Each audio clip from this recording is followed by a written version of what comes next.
10 cars everyone thinks are the same. The AMG GT and SLS AMG. This is the perfect duo to start the video off with. These are two cars that I still see a lot of people both on the internet and off the internet, including my own friends in real life. They still mix them up constantly. Yes, even car enthusiasts. A lot of people have seen both cars, know about both cars' existence, but the confusion comes with the fact that they think they're a giant continued lineage. People think the SLS AMG is either an earlier AMG GT or vice versa. They think the AMG GT is just a modern SLS AMG. Therefore, they're gonna call them the 2011 AMG GT or the 2019 SLS AMG. So, how does this happen? Mostly just because they look the same. However, very distinctive ways to tell them apart is the SLS is known for its gull-wing doors. You'll actually see the seam lines from the door on its roof. It also has a significantly, and don't let me understate this, a significantly higher price tag, being 2, 3, even 5 times more than GTs.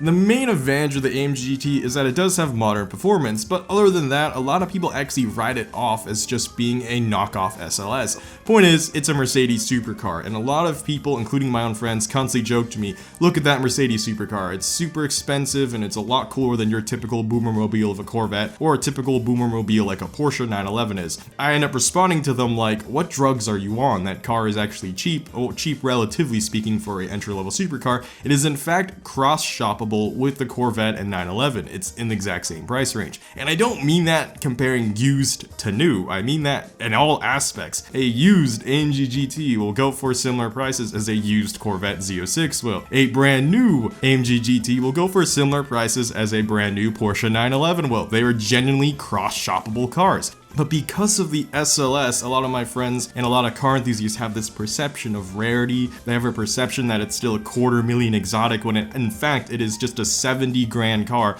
You can actually find some for 60 grand. But the point is they're not like $250,000. Yes, the actual SLS is, but not the AMG GTs. You can get these really cheap. And even if you want a brand new one, you can still get an AMG GTR for 150 grand, which is actually a fantastic price, all things considered. Another main difference is the SLS had a very limited production run. That is what kept it so expensive. A lot of car enthusiasts do not know the difference. I feel so sorry for any hardcore Mercedes fanboy who's cringing their pants off and is like, oh wow, I didn't even know this was a problem people had. It is absolutely a problem people have. And with the AMG GTs becoming more common, you would think people would finally realize, wait a second, the SLS is not this common. And they would finally be like, oh, it's a different car. But the exact opposite has happened where people are just like, oh, more people are just driving their SLSs around. I'm just like, The next two cars we'll talk about are the 2005 Ford GT and the GT40. So I forgive the mix-up of these two because I think it's an innocent generational gap. Why is it that a lot of people still call the 2005 Ford GT a GT40? So a lot of people, they won't call it a Ford GT05 or an 05 Ford GT. They'll actually call it an 05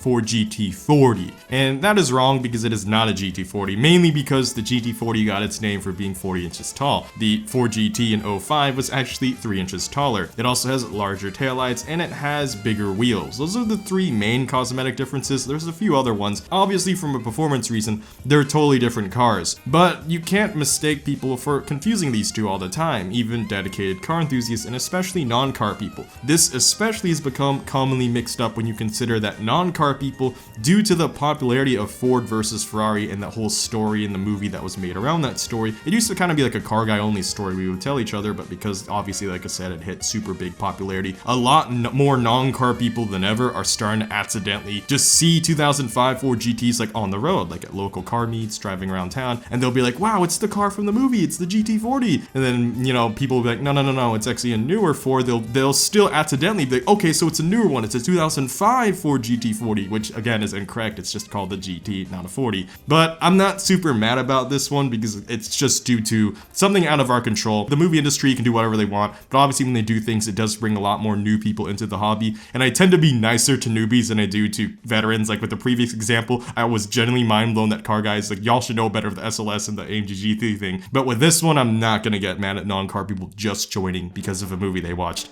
Just know that the original GT40 began in the 60s and its lineage ended then. The newer ones that you see are just referred to as Ford GTs, from the 2005 run as well as the newer runs with 2017 onwards. the Porsche 924 and the Porsche 944. So a lot of people are like, well, Bladed, duh, these are two separate cars. No one ever calls them the same. You know, yes, a lot of people do think they're the same in a funnier way, in the sense that whenever I go to a car meet and one of these show up, you will always, and I mean always, have like 5 different people go, hey, yo, that's a nice Porsche 924, and then 5 other people going, oh, that's such a sick 944, and then the owner actually stepping out and correcting them of which one was actually was. Of course, if it's a 944S, that's the easier one to spot because that one has a wide body, so that one does look different than a 924. However, 924 owners can just bolt on the wide body, and again, you're back to square one. The main difference between these two is actually what is powering them. So I will actually make the inverse of this video called 10 cars that actually are the same, whereas this one's what everyone thinks are the same. I'll discuss how cars like, you know, share the powertrain. For example, one of the cars in that video is going to be the FRS BRZ86 because they all are basically the same car. The reason this 924 and 944 is not in that video and has made the cut for this video is that they're actually entirely different cars from a powertrain standpoint. So yes, on the outside they do look the same, but on the inside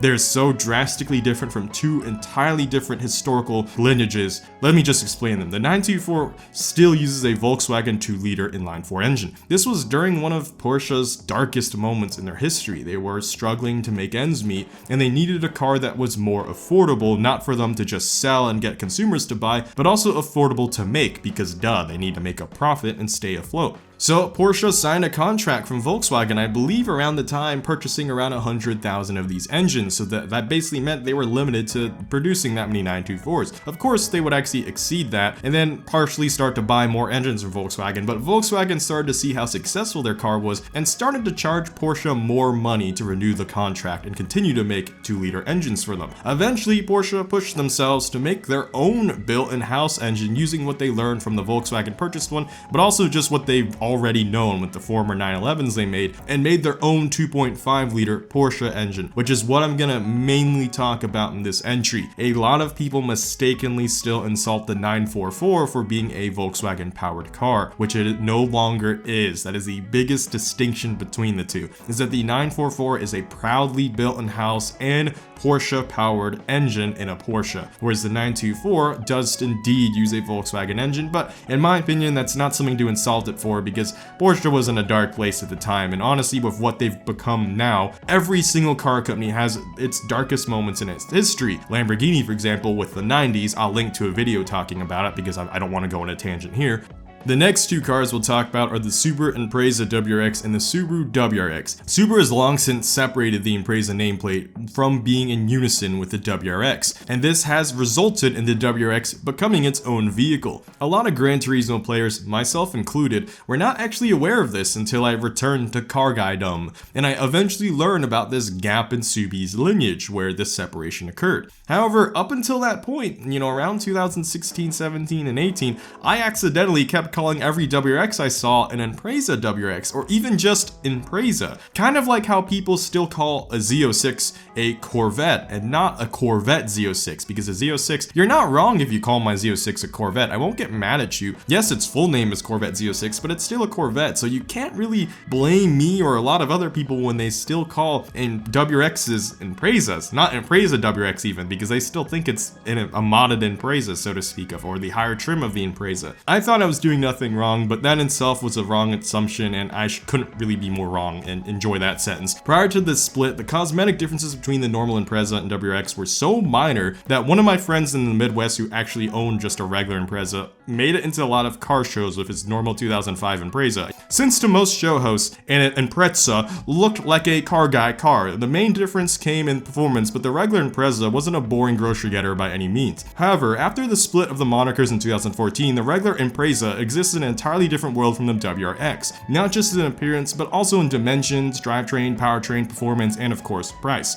Since Subaru's goal was to make it a massively available sedan, they had to neuter it and make it as simple as possible in order to achieve this broadly appealing price point. To this day, a 2022 Subaru Impreza only sells for an MSRP of $18,795, which is actually well below the market price of most other sedans in that size class. Because of these changes, the Impreza was watered down so much to the point where it became a completely normal grocery getter and could no longer share the performance or aftermarket components unique to the WRX because it's just way too different looking, and also internally way too different as well. Subaru instead decided to not kill off the WX, unlike Mitsubishi, who just turned the Eclipse into a crossover. Because in Mitsubishi's case, they're like, look, the Eclipse doesn't sell as well, so we need to keep that nameplate and make it more marketable to mass consumer. Subaru did the big brain smart route and was like, look, the Impreza doesn't sell so well, but we still need it to sell well because we need the money in order to appeal the mass market consumers so we can still make nice cars like the WX. But their big brain genius executives decided, okay, we'll still make the WX, but just separate it from the Impreza, because instead of killing off the WX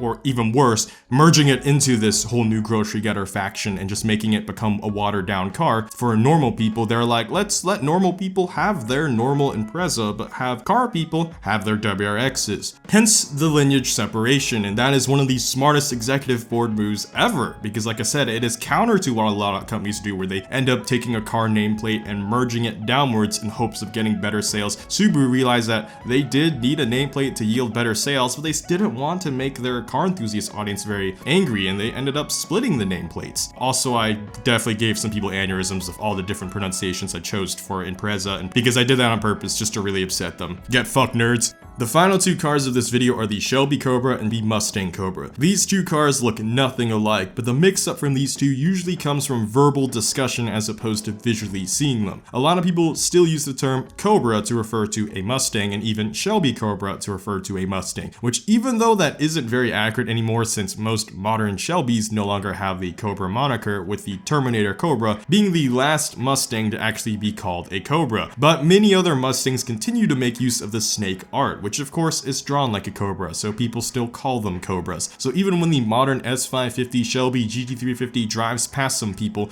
they're going to call it a Shelby Cobra or a Mustang Cobra, even though it'd be more accurate to just say Shelby and completely drop Cobra. Then, to make things even worse, you have the Super Snakes. Oh god, the Super Snakes. Did you know the GT500 is not actually the highest end Mustang, especially from the Shelby America lineup? The original 2011 GT500 as well as the modern 2020 Shelby GT500 actually have a Super Snake variant. The 2011 Ford Shelby GT500 only made 550 horsepower, whereas the 2011 Shelby GT500 Super Snake made 750 horsepower. Another example, the 2020 Ford Mustang Shelby GT500 has 760 horsepower from factory, and we know this car all very well. So much so that a whole bunch of boomers pre-ordered it and dealt with markup that made this car 120 grand or more expensive. All the more humorous when you consider that a 2020 Shelby America GT500 Super Snake actually has an insane 830 horsepower from factory. But a lot of them did not buy this car, so much to the point that it's actually cheaper to buy this car. They're around 80 to 90ish grand. But again, that's kind of humorous when the faster car with the higher badge status too. Everyone knows the Super Snake is the absolute jizz-worthy Shelby car from the Mustang lineup is accidentally cheaper